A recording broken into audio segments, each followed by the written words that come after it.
مثلا فایده این چیست؟ فایده همین حکم چیست؟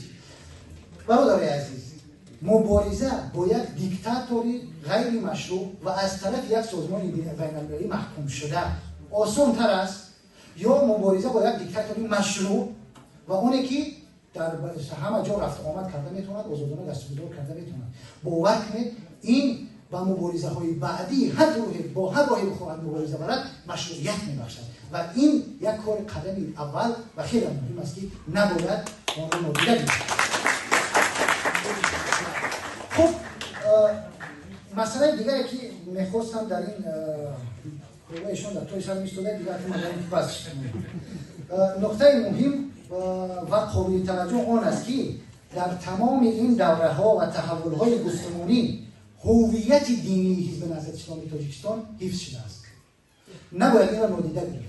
حتی در همه مرحله ها معیار اصلی یعنی و همون هویت اصلی حزب حفظ شده است و تنها قرائت ها و گفتمان ها فرق کرده است. مثلا اگر ما میگیم که مفهوم امت جای خودش به مفهوم ملت داد، این هم در چارچوبه مفاهیم دینی و همون هویت دینی بود و هیچ وقت هویت دینی حزب کمرنگ نشد. حزب نهضت اسلامی تاجیکستان با وجود تجربه بیش از 50 ساله در یک حالت دشوار قرار دارد. از یک طرف توقع مردم و اعضا و جانبدارانش به آن فشار می‌آورند، از طرف دیگر زیر ضربین کشورهای میزبان و سازمان‌های بین‌المللی قرار دارد. دستش از منطقه کوتاه است و امکانات‌هایش نیز محدود.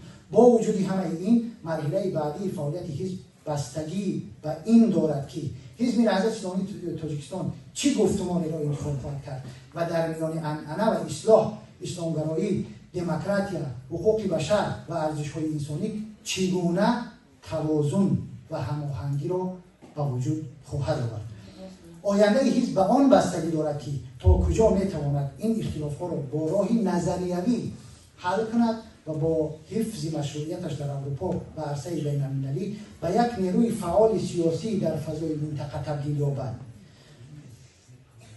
در روزگار فروپاشی جهانی ارزش‌ها و برتری یافتن هوش مصنوعی بر هوش انسان‌ها، سرشاخ شدن غول‌های جهانی به خاطر حرص و طمع و گسترش جبهه دیکتاتورها، آیا باز حزب نهضت اسلامی تاجیکستان میتواند فرق و سقف بشکافد و طرح نو دراندازد؟